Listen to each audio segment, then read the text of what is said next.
Bonjour à tous, bienvenue dans cette troisième partie du cours sur les fondements de l'hydrostatique. Dans le cours précédent, nous avons vu comment calculer les forces de pression sur des parois planes. Et donc, pour rappel, on a vu que pour une surface plane, la force de pression, c'est le produit Pg, donc la pression au centre de gravité de la surface, fois l'air de la surface. On a examiné le cas des parois verticales, horizontales ou le cas plus général d'une paroi oblique, et on a pu déterminer le point d'application de la force résultante, les coordonnées xc et yc. Très important, on a constaté que si la surface était horizontale ou bien submergée, le centre de poussée C coïncide avec le centre de gravité G. Par contre, si la surface est inclinée ou verticale, on aura toujours C en dessous de G, donc le point d'application de la force de pression qui se situe en dessous du centre de gravité de la surface. Voyons maintenant comment appliquer tout ça à quelques exemples. Par exemple, le calcul de la force de pression sur un barrage poids. On a ici l'exemple de la Grande Dixence en Suisse, qui est un très grand barrage poids, d'une hauteur de 285 mètres. Et on voit ici une coupe dans le barrage. Alors, le principe d'un barrage poids, c'est qu'il va résister à la pression de l'eau par son poids. Et on voit déjà que la forme du barrage rappelle en fait la forme de la distribution de pression, puisque la pression à laquelle le barrage doit résister est plus importante au plus on s'enfonce dans la profondeur du barrage. Alors voyons comment on peut appliquer tout ce qu'on a vu. On peut considérer le parement amont du barrage comme une surface plane verticale. Donc on va chercher l'expression de F, la force résultante.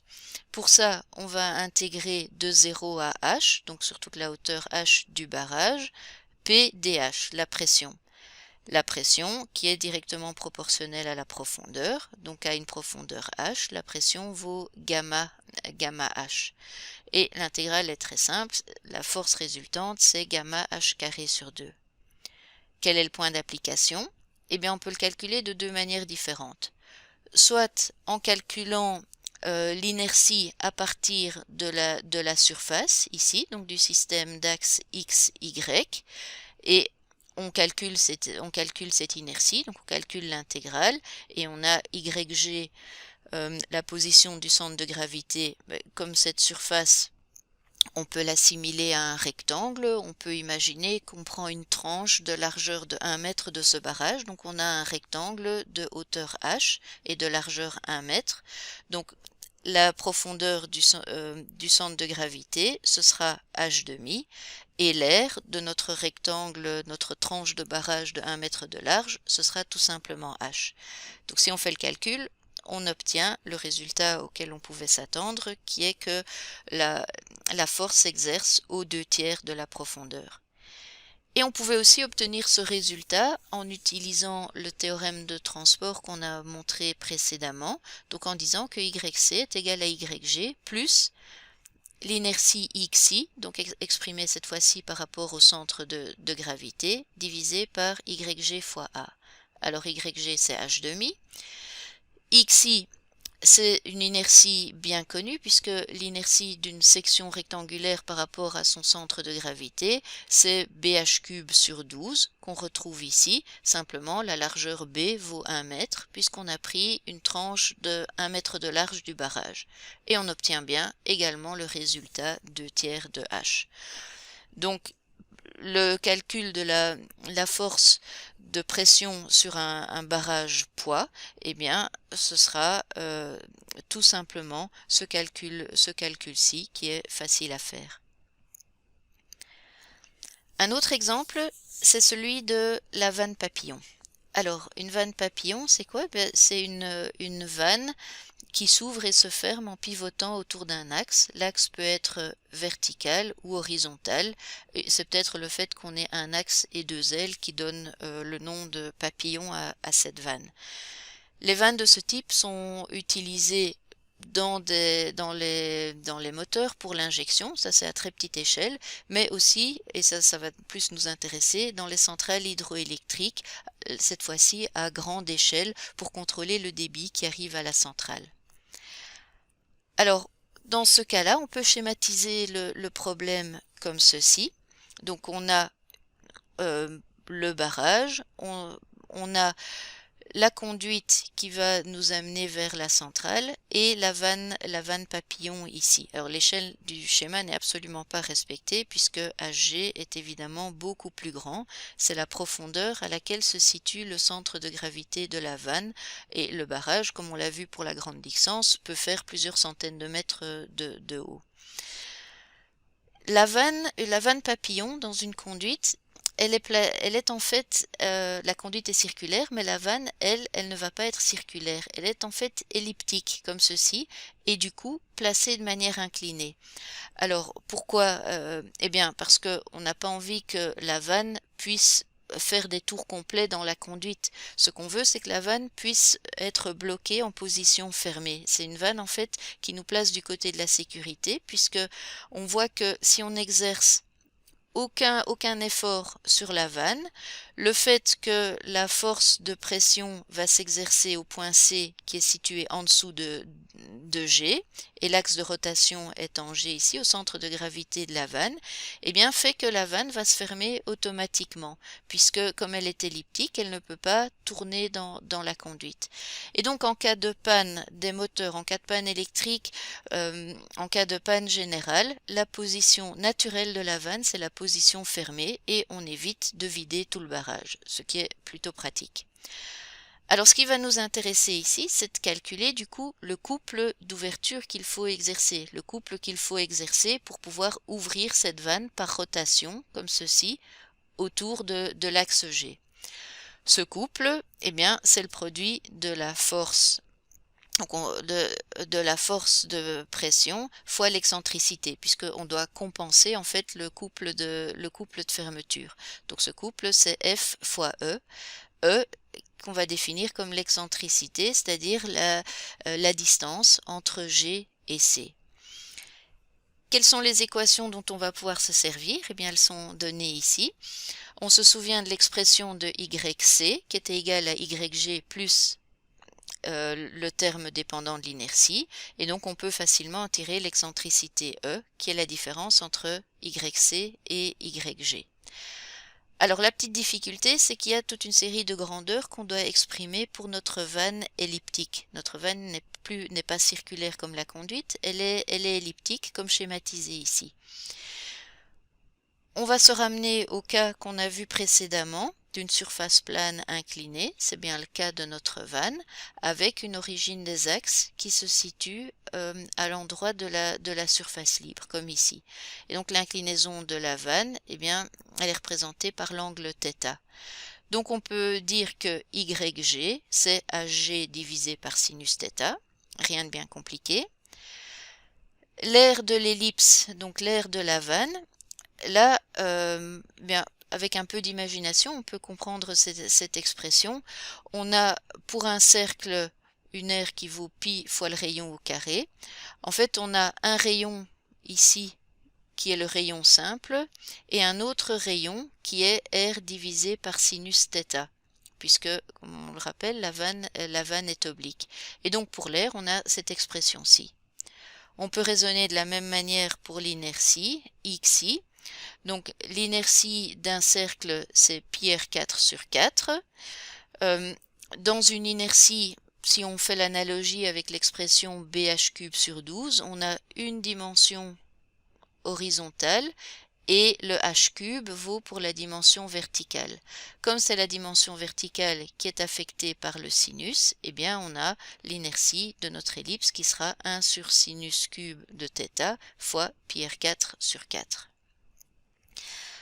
Alors avec ces expressions, on peut maintenant exprimer l'excentricité, puisqu'on a xi, on a yg, on a a, donc on trouve ce résultat-ci. Il nous faut encore calculer la force. La force résultante, donc force de pression sur une surface plane inclinée, on a vu que c'était la pression au droit du centre de gravité fois l'air. La pression au droit du centre de gravité, c'est gamma fois hg, et l'air, on l'avait donné ici. Donc on a F, on a E. Il suffit de multiplier ces deux valeurs pour trouver l'expression finale du couple d'ouverture. Et en fait, quand on fait ce calcul, on se rend compte d'une chose très intéressante, c'est que on ne voit plus Hg dans cette expression. Hg a été simplifié. Donc la profondeur d'eau, ici, n'intervient pas dans le couple d'ouverture. Ce qui est très pratique puisque du coup, ce couple est indépendant des conditions qui règnent dans le réservoir du barrage. Si le niveau d'eau est élevé ou pas, si Hg varie, ça ne va absolument pas avoir d'influence sur le couple d'ouverture. Le couple d'ouverture dépend par contre du rayon de la vanne avec un exposant 4, donc on va être limité dans les tailles de vanne, mais on peut quand même aller vers de très grandes valeurs, comme on voit sur cet exemple-ci à Bieuderon en Suisse, où on a une vanne papillon, donc à axe horizontal, d'un diamètre de 3,30 m. Donc on peut quand même déjà aller vers des valeurs très importantes. Alors, maintenant, une autre application pour compléter ce qu'on vient de faire. On vient de voir le calcul des forces de pression sur des parois planes. On va voir maintenant ce qu'il en est pour des parois quelconques. Alors, qu'est-ce qu'on entend par paroi quelconque? Eh bien, on peut par exemple regarder le barrage de Butchenbach ici, qui est un barrage à contrefort. Un barrage à contrefort, c'est comme ceci. Donc, c'est une photo qui a été prise lors d'une visite au moment d'une vidange du barrage pour faire des réparations. Et on voit qu'en fait, le barrage n'a pas une surface plane comme un barrage poids, mais qu'on a une série de voûtes. Donc, on voit de l'autre côté la trace de ces voûtes et en fait c'est une manière d'utiliser l'effet de voûte pour alléger le barrage, pour utiliser moins de béton. Donc en fait, on a une série de voûtes ici. Mais du coup, la surface n'est absolument pas plane et on aimerait bien quand même pouvoir calculer la résultante des forces de pression qui s'exercent sur ce barrage lorsqu'il est rempli d'eau. La même question se pose pour des barrages voûtes. Des barrages voûtes, comme le barrage de Moiry en Suisse, sont des barrages qui viennent s'appuyer sur les flancs d'une vallée plutôt encaissée, plutôt étroite. Et là, de nouveau, on va jouer sur l'effet de voûte. Donc le barrage a une forme de voûte, la pression d'eau s'exerce de ce côté-ci et on va transmettre les efforts vers les flancs de la vallée. Donc à nouveau, on a une surface qui n'est absolument pas plane, mais on a besoin de pouvoir calculer la résultante des forces de pression. Alors voyons comment faire ça, en considérant d'abord la composante horizontale de ces forces et puis on parlera après de la composante verticale de ces forces. Pour la composante horizontale, eh bien on peut dire que la composante horizontale de la force de pression, c'est la force de pression qui règne sur la surface AP, qui est en fait la projection de la surface A sur un plan vertical, donc un plan perpendiculaire à la direction dans laquelle on recherche la force. Comment est-ce qu'on va exprimer ça?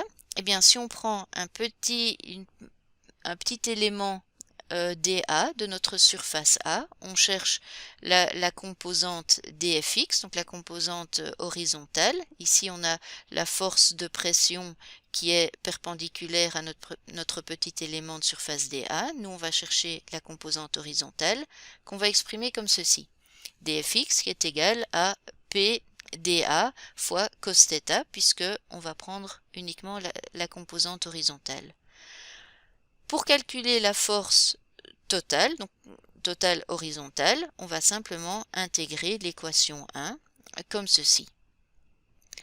Seulement, on peut se rendre compte aussi que si on projette sur la verticale la petite surface dA, on obtient la petite surface DAP, qui est en fait dA fois cos θ. Donc DAP, c'est la surface élémentaire DA projetée sur la verticale.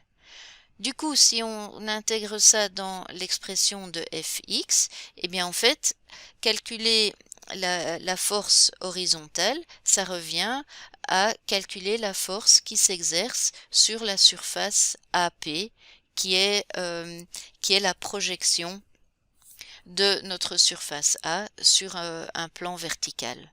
On peut évidemment aussi vouloir calculer le centre de poussée, donc le point d'application de cette force, et du coup, comme la force, eh bien, c'est la force qui s'exerce sur la surface projetée, AP, le centre de poussée sera tout simplement le centre de poussée de AP.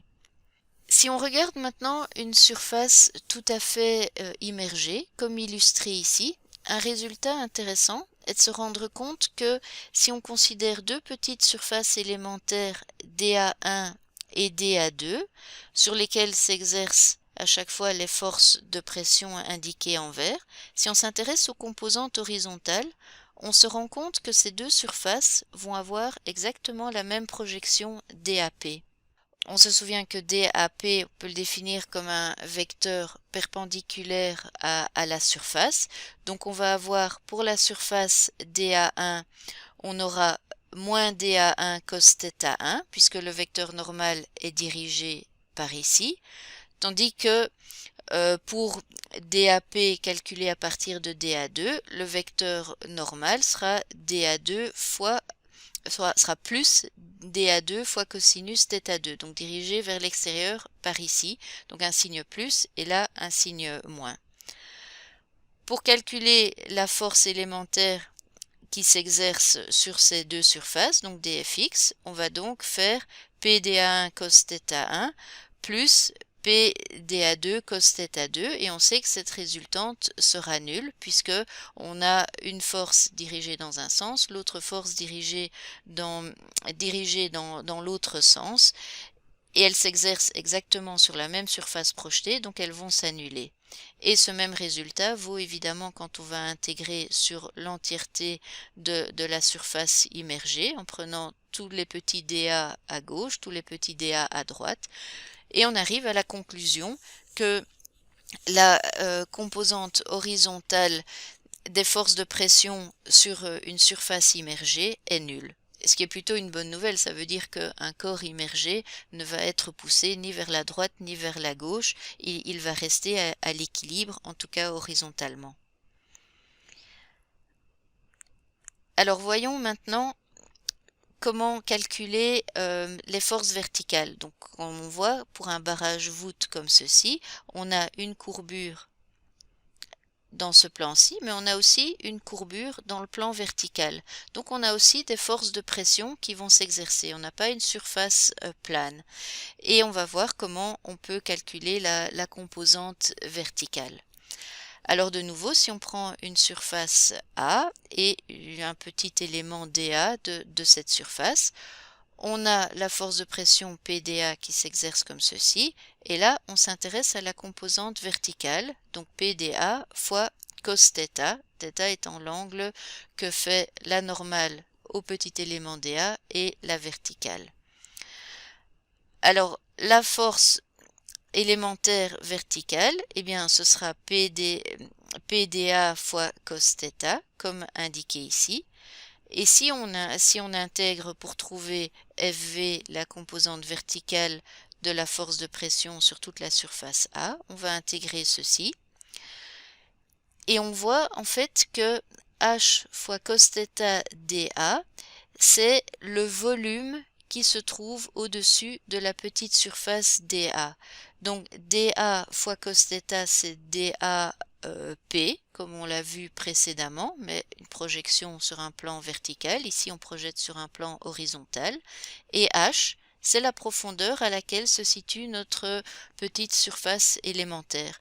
Donc en fait, on a ce qu'on a exprimé ici, c'est le volume qui se trouve au-dessus de la surface élémentaire. Et donc, lorsqu'on intègre, on va intégrer des volumes élémentaire dV, donc ceci c'est dV qu'on vient de mettre en évidence, et en intégrant sur ces volumes élémentaires, on trouve l'expression suivante, gamma V pour la force, pour la composante verticale. Donc en fait, la composante verticale des forces de pression sur une surface quelconque, c'est le poids du liquide situé à la verticale de la surface, donc entre celle-ci et la surface de l'eau. Voyons maintenant où s'applique cette force. Eh bien, on fait, comme toujours, un équilibre des moments. Donc, on va calculer FV fois XC, comme ceci. Et on voit, en fait, avec cette expression, et en isolant XC, qu'on retrouve le centre de gravité. Donc, la ligne d'action de la composante verticale de la résultante des forces de pression passe par le centre de gravité du volume de liquide qui se trouve ici au-dessus de la surface. Alors, qu'est-ce qu'on va pouvoir faire de ces résultats qu'on a obtenus pour les forces verticales et horizontales? Eh bien, ça va nous permettre de redémontrer le principe d'Archimède. On va pouvoir le faire de deux manières différentes. Première chose, on se souvient que pour un corps immergé, la résultante des forces horizontales est nulle. Donc, on ne va pas se préoccuper de ces forces horizontales.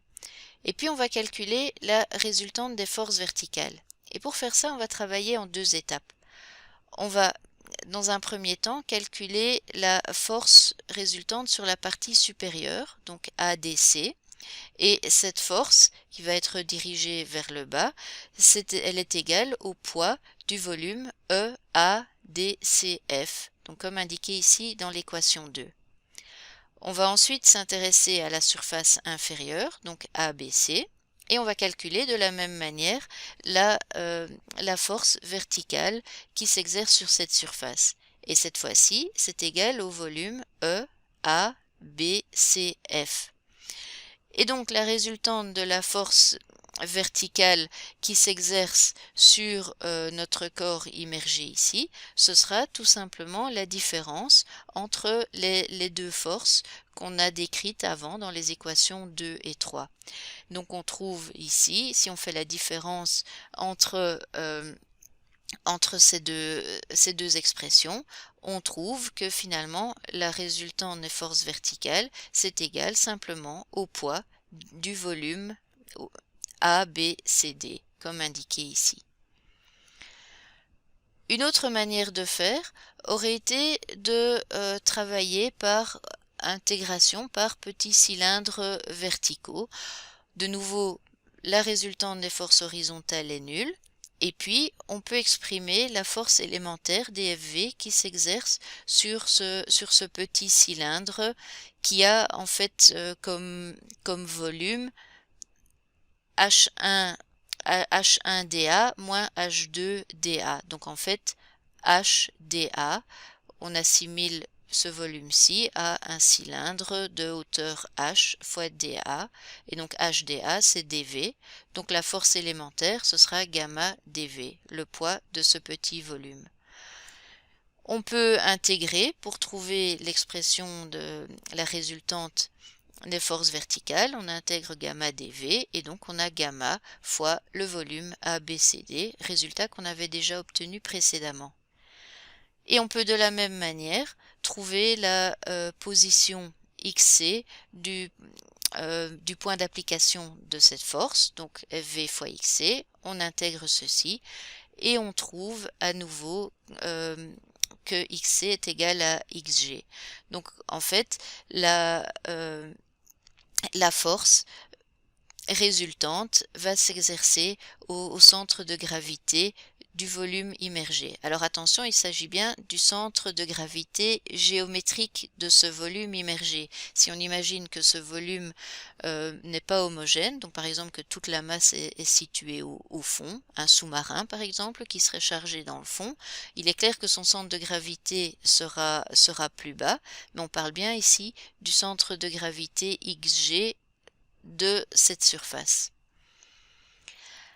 Alors si on met tout ça ensemble, eh bien ça nous permet d'énoncer le principe d'Archimède qui nous dit que tout corps plongé dans un liquide en équilibre subit de par les forces de pression appliquées sur sa surface, une poussée verticale dirigée de bas en haut égale au poids du volume de liquide déplacé et que cette force est appliquée au centre de gravité du volume.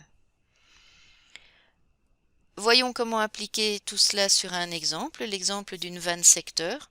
Donc en fait, une vanne secteur est illustrée ici. C'est une vanne qui est une portion de cercle et qui va s'ouvrir par rotation autour d'un axe, comme illustré ici. Alors on schématise la vanne comme ceci. On sait qu'on peut calculer la composante horizontale de la force de pression comme étant la force de pression qui s'exerce sur la surface AP, qui est la projection donc sur une verticale de la surface de la vanne, et que pour la composante verticale, on calcule le poids du volume qui se situe au-dessus de la vanne. Il n'y a pas d'eau ici, l'eau se situe uniquement de ce côté-là, mais on peut fictivement prolonger la surface d'eau parce que la pression correspond à l'équivalent du volume d'eau qu'on aurait ici au-dessus de la vanne, et donc le volume E, A, B, O, F. Et donc on a la composante horizontale et verticale. Par où passe la résultante des forces? Eh bien en fait ce qui est très intéressant avec une vanne secteur, c'est que la résultante de ces forces va passer par le point O, par l'axe de la vanne. Pourquoi? Bien, si on imagine qu'on travaille par petits éléments de la vanne, sur chaque petite portion de la surface de la vanne, la force de pression sera perpendiculaire à celle-ci. Puisque on est toujours dans un modèle de liquide parfait, les forces de pression s'exercent perpendiculairement aux surfaces. Et donc, une perpendiculaire à une petite portion du secteur est en fait alignée avec un rayon, elle est radiale. Et donc si on combine toutes les forces qui sont alignées le long des rayons, on voit que la résultante va passer par l'axe de rotation de la vanne.